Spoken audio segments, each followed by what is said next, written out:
அனைவருக்கும் ஆத்ம வணக்கம். வறட்டு இரும்பல், சுவாசகாசம், மார்பு வலி இதுக்கெல்லாம் மருத்துவ ஆலோசனை.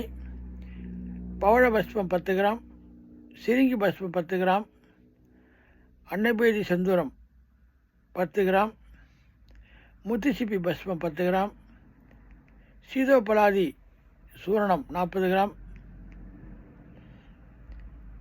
இவைகளை கலந்து 10 மில்லிகிராம் அளவு காலை மாலை வெண்ணெயில் கொடுக்கணும்.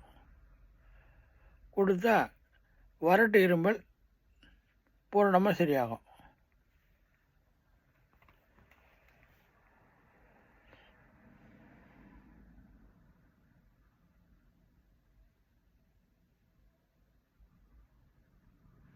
மீண்டும் இதே வறட்டு இரும்பலுக்கு இன்னும் சில மருத்துவ முறைகளை சொல்கிறேன். நீங்கள் பயன்படுத்தி பயன்பெறுங்கள். அனைவருக்கும் ஆத்ம வணக்கம்.